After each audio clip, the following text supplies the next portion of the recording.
You pull up IMDb right now, and the final episode of Bear Season 5 is sitting at a massive 9.2 stars. A masterpiece. But I feel like I watched a completely different show, and I need to know if I'm the only one losing my mind. The ending of The Bear didn't just feel rushed, it felt kinda empty. Don't get me wrong, nobody can deny the brilliant cinematic aesthetic the creators pulled off.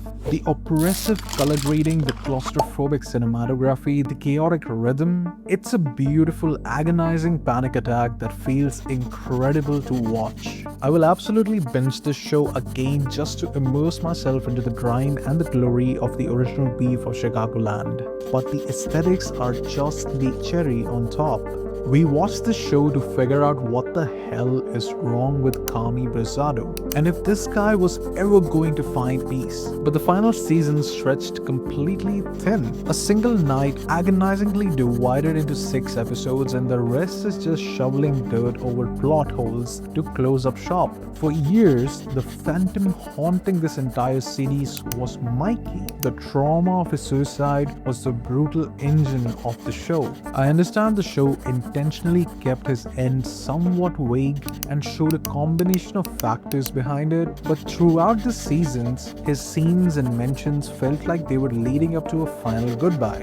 I fully expected this final run to tear that wound open and give us the real answer. The separate episode about Gary gives more context to Richie's grief over Mikey and how Mikey was struggling emotionally and saw life much more pessimistically, but still not what I expected. The restaurant is bleeding money, drowning in debt, the pressure cooker is about to explode, and the grand cinematic solution is franchise cloud kitchens. It felt like a massive cop-out for a story that built its entire legacy on high-stakes, uncompromising realism.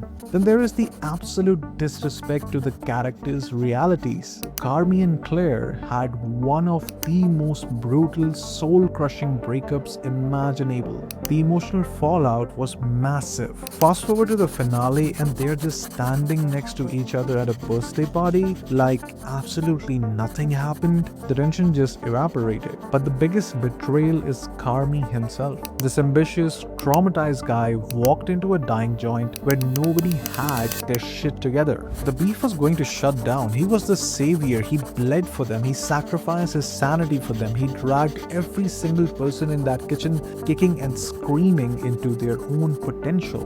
By the end, Sydney, Richie, Tina, Marcus, they all have their act together. They are thriving. And Carmi is left living a miserable, hollow life. I know they want us to believe he confronted his trauma and found his twisted version of peace, but it doesn't feel earned. It feels like the cast blew up, everyone had blockbuster movies to shoot, and the writers needed a fast exit strategy. They abandoned the deep psychological horror of being a creator for a neat wrapped up package that left half the emotional threads bleeding out on the floor. It is a brilliant show with an unearned departure. And right now, as this artwork finally comes together on paper, that is exactly how I feel about Carmen Bazzato. A masterpiece of a character left completely alone in the dark. Let me know what you guys think.